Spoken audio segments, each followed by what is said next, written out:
Greetings and bienvenue, Midnight Crew. Thank you for returning to this broadcast. And welcome to new viewers joining us for the first time. If you like a video, then feel free to subscribe. What is the scariest thing that ever happened to you? Be a young teenager sharing a room with my younger brother. I wake up early in the morning, like 3 or 4. I roll onto my side towards the wall. Virtually immediately after rolling over, I hear a voice. From the center of the room, I hear what sounds like a demon, a raspy-ass deep male voice, say something along the lines of, "You're mine now." My body gets that pure fear shiver straight up the spine. I decide to play dead while I ponder if this is really happening. It fucking chuckles. "This is it, .jpg. It then goes quiet, and nothing happens for the next few minutes. Eventually, I start yelling for my parents. Nobody wakes up, even though my mom is in the next room and my brother is in the room with me. Oh God, why isn't anybody responding? .webm. I'm so damn scared that I'm going to roll over and see a monster, but I figure it must be gone if I'm not dead at that point. About a minute later, I rolled over, then jumped up and darted for the lights which were across the room. Nothing is in the room, and everybody is still asleep. I go and tell my mom what happened. She was spooked but tried to tell me it was just a dream. I think she kind of believes me, but obviously there isn't much of an explanation for that one. I mean, it could have been sleep paralysis or a dream, but I was rolling around and certain that I was awake. There was no transition in consciousness when I jumped up and ran for the light switch. If I was conscious though, then how did nobody hear my yelling? I don't know. I just chalk the whole thing up as some auditory hallucination, as I haven't had anything else weird happen since. At one point a few years prior to this, I had made a circle of stones and did a little ritual for foggy weather or something. I wanted a day off school. I figured it couldn't hurt. I don't know if it's relevant to the story, but I heard the voice near the exact spot where I had previously made that circle. Be me. Be 19. Be November 8th, 2004. Be 2nd Battalion, 2nd Infantry Regiment, 1st Infantry Division, U.S. Army. Be in proximity of Fallujah, Iraq. Be Task Force 22. Oh shit.png. Be like 530. We do pre-fire maneuver shit because the CBs cut power to Fallujah. We enter the city. We perform entry maneuvers to enter a random ass brick shack on the left. Someone is in it. Shit.jpg. We realize there are more. YUS.sys. A firefight ensues. A shit ton of bullets whiz by. A few hit a guy I knew. He wasn't my battle buddy, but I guess we were friends. Kill some combatants. Some other guys secure the rest of the building. I and my battle buddy, along with a few others, stand a watch with these 4 combatants. We hear a loud explosion. The building starts imploding. We make it out. Others make it out, including those securing the other end of the building. We run for cover. We find cover. The first sergeant starts yelling orders. He gets radio chatter. The first sergeant tells us we have to do other shit. Basically clear buildings and help the Marines capture the city until like fucking 2000 the next day. Probably the scariest thing to happen during my deployment, other than some IEDs. Be a kid. Big family get-together at Grandma's in Mexico. Grandpa got really ill when I was young. I never met him that I remember. Just Grandma at the event. The house always smelled like moldy bread, spices, and the like. Not very pleasant. We get scolded if we ever mention the smell. Grandma, if she heard you mentioning it, would break down and cry. I begin to discuss with my cousins that Grandpa must be dead in the bedroom or some shit, Grandma keeping his body. One year we sneak off upstairs with 2 cousins before we head home. We find Grandma's bedroom and open the door. Grandpa is there as expected, but he is bloated and rotting, and alive. He had somehow been kept alive for years now, sick with some shit, with bed sores, infections, open wounds, the like. He never moved or some shit. We panic as we run away. We tell our parents and get yelled at for prying. Grandpa had died and been buried. They were all there for it. It had been hidden from us as kids. We insist they come look.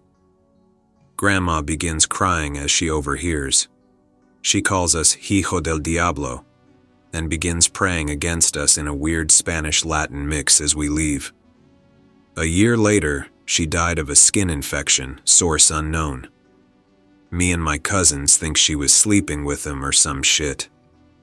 None of the family believes he was being kept alive, and no one found his body or some shit when she died. It was all clean. She died peacefully in her sleep, in her bed. The same bed. When we went back to pick up will items, the scent was still there. Grandma's rot. I doubt it, but I do have a very strange experience along the lines of Desert Mutant. Back in 1998, my family was moving from California to Florida. We were poor, so we got a U-Haul and decided to drive through the desert all the way to Florida. It took us 2 days to get to Arizona. Somewhere near Nevada, but more into Arizona. Middle of nowhere. My dad decided to pull off at a rest stop and we slept in the truck for the night.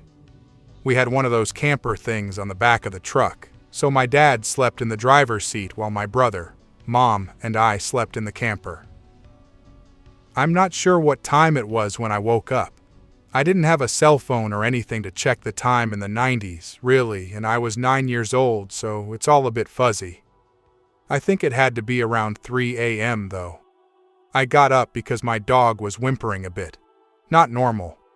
I started to rub his back when I noticed it seemed to be almost hiding, trying to dig its face into me. I looked around trying to find my pillow when I saw something outside, off a bit past the bathrooms at the rest stop. The only reason I could see anything at all was because the bathroom had a single orange light above it. Something was standing somewhat behind the bathroom, peeking out at our truck. It looked like a man, but it was tall and hunched, like it had a hump, and its face, from what I could tell, looked kinda human but deformed. I just froze, and I slowly shook my mom to wake her up. But I was so scared.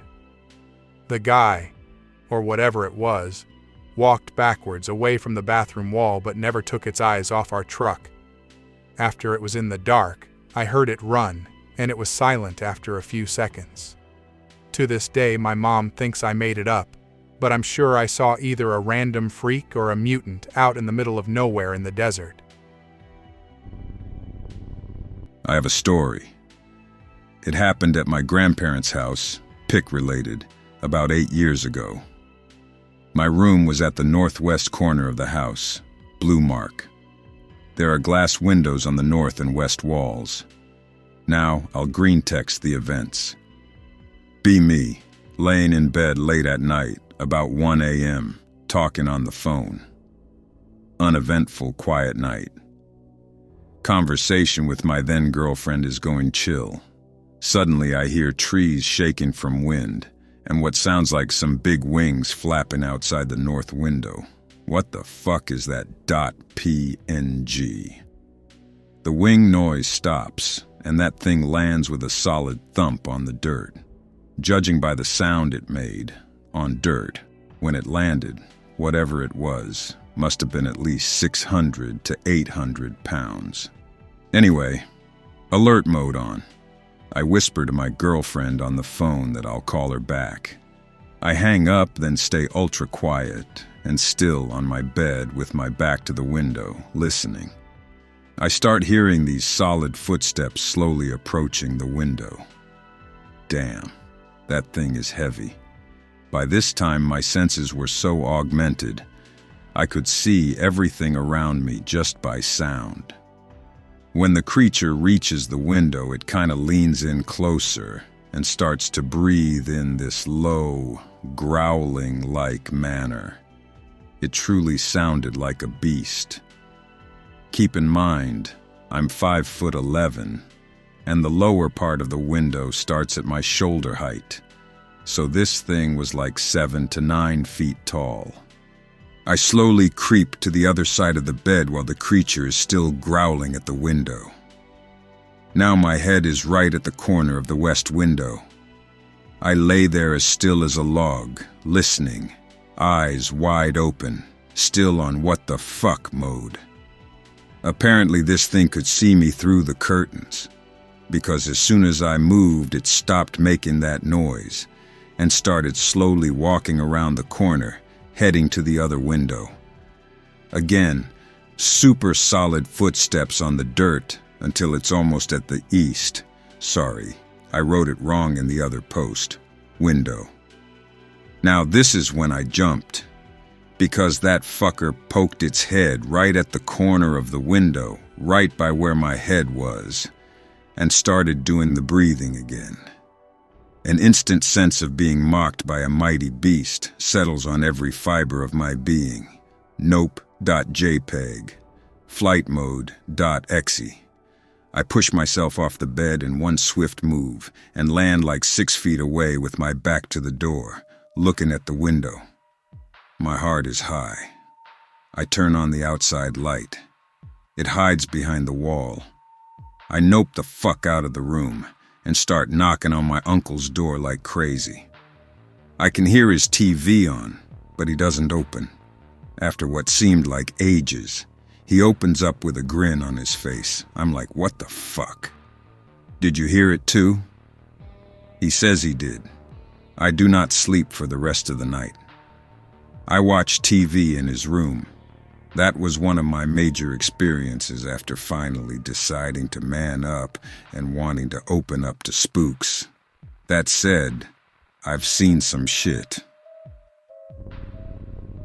Nothing paranormal, but I got a ton of stories from childhood growing up in the hood. Philadelphia, B6, summer, 90 degrees at night, 32 Celsius.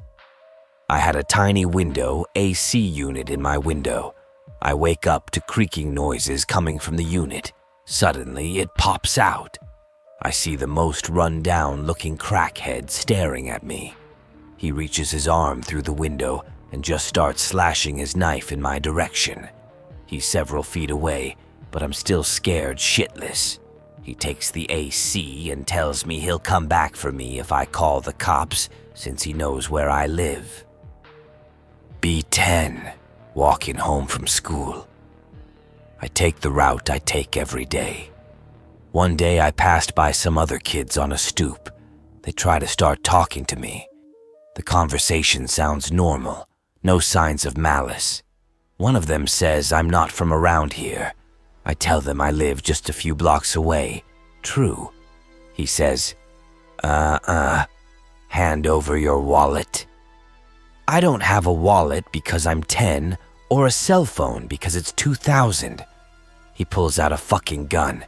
He takes my backpack. I called the cops later. I ran into him at the supermarket a week later. He tells me if he ever sees me again around this house, he'll kill me. I can never take that route again. B13. I go to the basement to do a load of laundry. The basement shape follows the shape of the house. It's a long rectangle with a few rooms, but no doors. The stairs are in the center of the rectangle. The washing machine is to the left. Storage is to the right. I rarely go to the storage section. I'm alone that day. I'm putting clothes in. I hear a sneeze from the storage section behind me. I turn around. I see a crackhead poke his head out from around a wall. He rushes toward me. He has a knife. I grab a nearby broom and poke him away with it to get to the stairs. I bolt up the stairs and lock the door. I call the cops. By the time they get here, he's escaped through the basement window. I find a bunch of shit in the room he was hiding in. Syringes, blankets, panties, some toys from my room. I see him a few weeks later just walking into a house a few houses away through the front door. I call the cops. It turns out he killed the old lady living there and just moved in. Ever since February, I've been going through a bit of despair. I ruined my life over the course of 4 months, but still managed to stay alive. So I've been in this constantly numb kind of fugue. I think about offing myself frequently, but I don't. And in the same breath, I don't bother really living life either. I just remain comfortable. Hence, I abuse drugs more often than not, usually painkillers for all the shit I fucked up, along with harder drugs and booze. I'm constantly ripped out of my head, and it obviously warps my perception. I've been able to save money in this state because I can entertain myself by watching stuff while high. This has let me get out from under 90% of my debt, buy a new car, and I'm currently looking to buy a home. I decided to splurge a bit and buy a VR headset for fun. I deserve it, as I'm sitting on 20 grand or something. I don't know. Anyways, once I get the VR headset, I have it set up and ready to play. At first, it's really fun. I do the VR chats, talk with people, and just fuck around with my avatar. I listen to people sing or play the guitar. Wicked awesome. Then I play some free climbing games that make me sweat my ass off. Robot recall and shit. I don't know, just blind, flailing combat shit. The whole time, I don't realize that it's fucking with me. Suddenly, 4 days later, I'm clocked with a migraine. The worst one I've had in about 6 years, and it just pounds me with sensory panic and everything. I stayed in my house for 3 days with it, in an all-black room with a rag over my eyes and a bucket next to my bed. After recovering, I always suffer from an aura afterwards. It sticks in my vision and makes me perceive things differently and overreact to light. So with the aura, I'm trying to work while the fluorescents in the office bear down upon me. I'm trying to be inconspicuously in pain during meetings.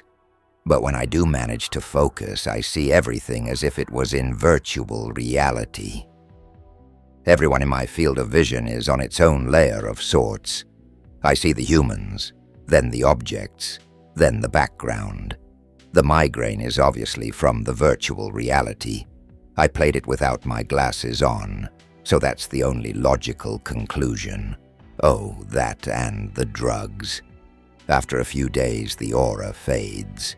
I wake up in the morning and everything feels normal. I'm not sick anymore. I can eat again. All that good shit. But then I get ready for work and step outside, and the warped perception is still there. I can see everything textured and generated as it always had, but I perceive all the layers. Still, it's been a week and a half, and I still see everything divided.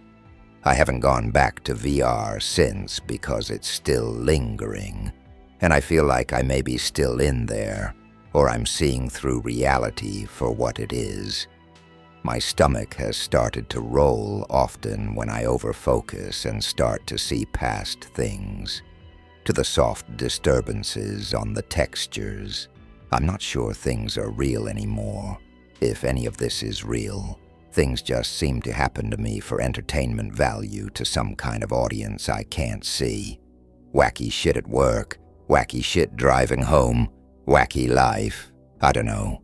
This feels like the short version of what's going on with me. I think between the depression and despair, the drug abuse, and whatever else is going on in my dome, I may be close to having a psychological breakdown. The wonder of things is kind of leaving the world because all of it feels fake and out of place. It's uncomfortable to oversee people and watch the movement of their facial features as if it's following a pattern or routine. Spooks me the fuck out.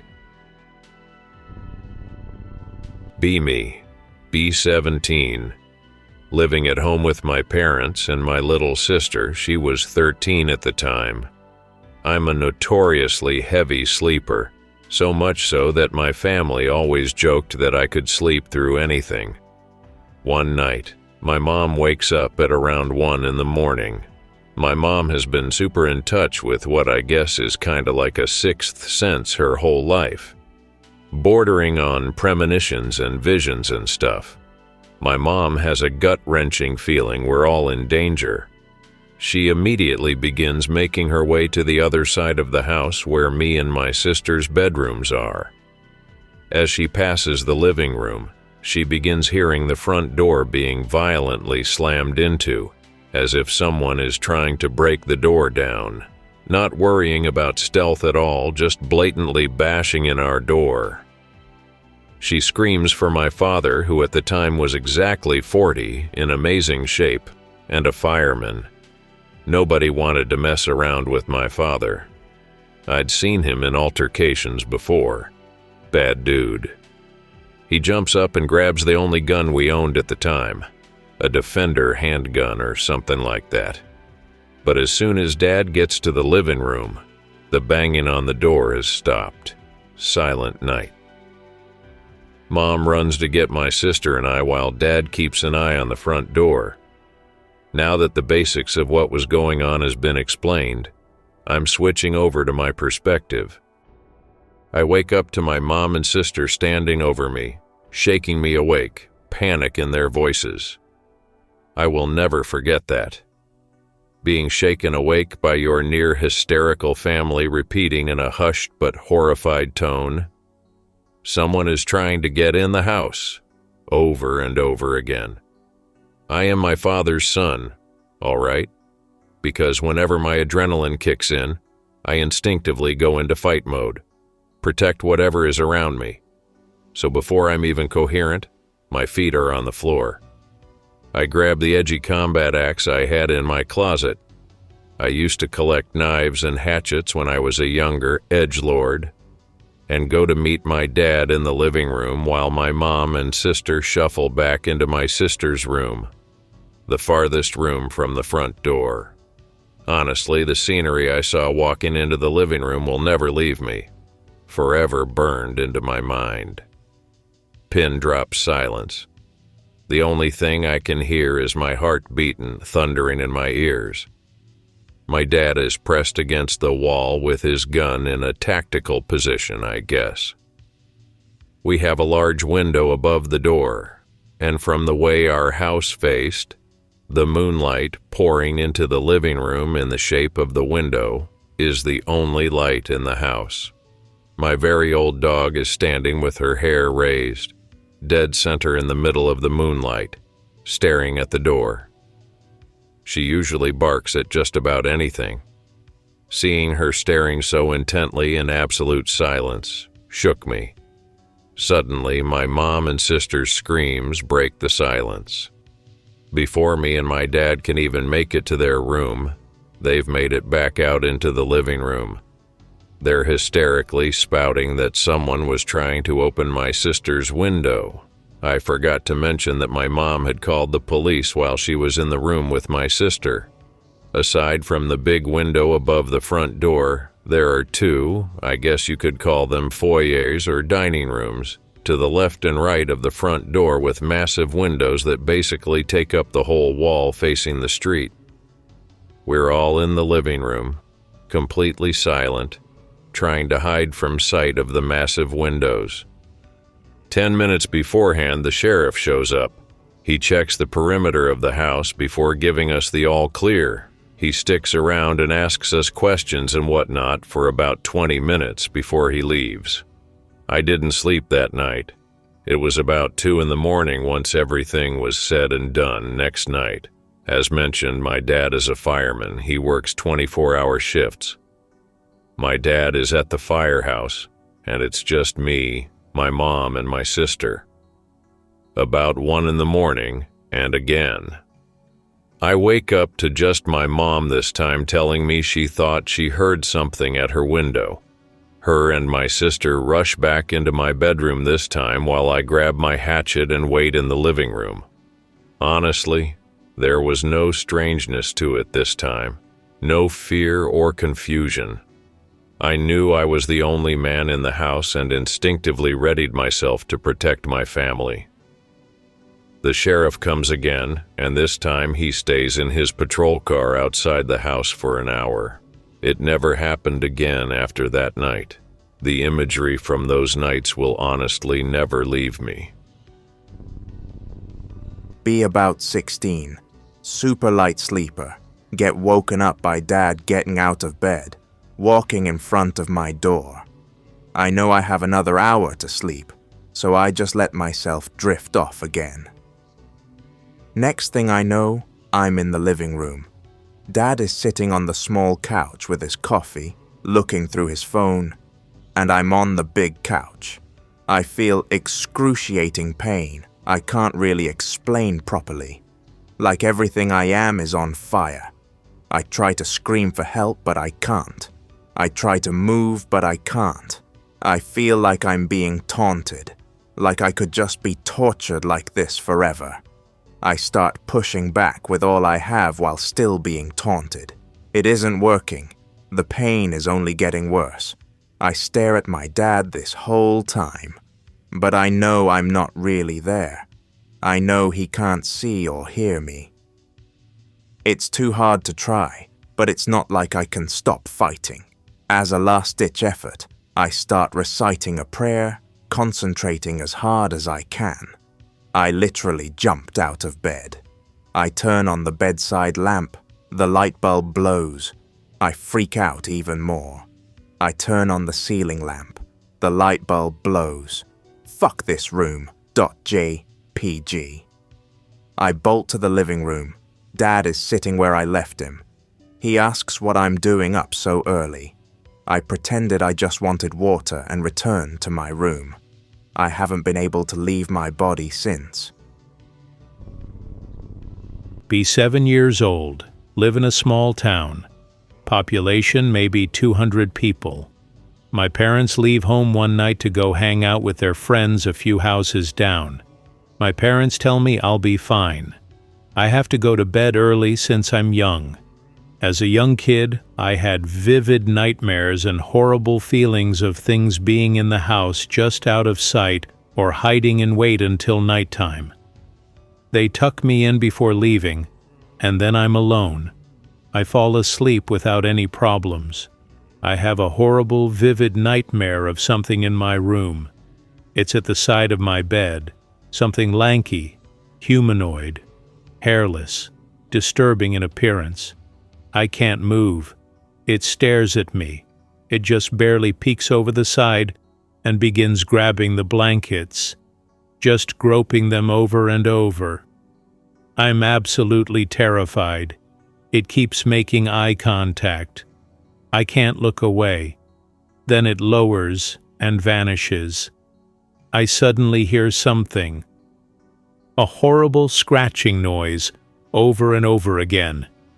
Scratching at the bottom of my bedroom door, like something testing it and then hurriedly scratching more and more. I wake up. I feel very uncomfortable, so I get out of bed and move my large toy box. It's shaped like a yellow tractor or something, and push it in front of my door. It's very heavy for 7-year-old me. I go back to bed. No more nightmares. Morning comes. I wake up. The toy box is moved, like it's been pushed slightly out of the way, and the door is open maybe a foot. There are fucking scratch marks on the bottom of the door in the corner. My parents aren't home. I get scared again. I close the door and wait for my parents to get home. They say they never came home that night. I show them the scratches and they ask me if I was playing rough or something, like I did it. I always slept with my door open and my toy box in front of my door after that night.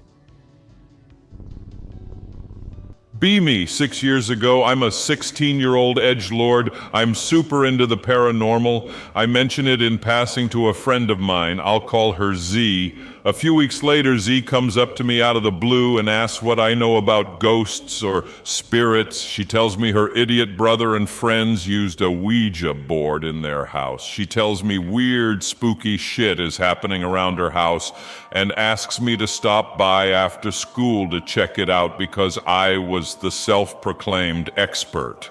I figure she either wants to bone or is playing some kind of prank. Either way, I had fuck all else to do. I head to her place after school. I get there. Her brother is sitting outside on the steps with their dog. The kid looks paranoid as fuck and refuses to be in the house by himself. We go in. I start asking about what's going on while she makes coffee. Her brother is sitting on the couch, basically hugging his legs to his chest, not really moving. The dog is next to him. While she's doing that, I hear what sounds like running upstairs. I figure another one of our friends is up there hiding just to try and trick me. I play along and call out, "Is there anyone there?" Z has stopped what she's doing and she looks horrified. She shakes her head at me frantically. I get out of my chair and make my way towards the stairs. "Is there anyone there?" I hear the taps in the bathroom turn on and off. "Whoever you are, you're not welcome here." As those words pass out of my mouth, I feel a twisting in my gut. My vision starts to blur. I hit the floor. I come to about 15 to 20 minutes later. Z is standing over me, trying to wake me up. Her brother is full out crying in the corner. The dog is barking at the staircase from the couch. I try to stand up and just throw up black all over the floor. It looked like tar. I managed to get up and we all noped the fuck outside. We walked up the street to a nearby park. We all sit there in silence for a while. They see their dad driving up the street. We go our separate ways. The next time I see her, I ask her about what happened after I passed out. She gets this look of paranoia and says she doesn't want to talk about it. Me and Z stayed friends for a while and had other weird paranormal shit happen to us. But up until the very end, she refused to talk about what happened while I was unconscious. I hope that you enjoyed tonight's broadcast. If you enjoyed tonight's story, then please subscribe to the channel as more Greentext will appear daily. A new broadcast will appear when the clock strikes midnight Central Time.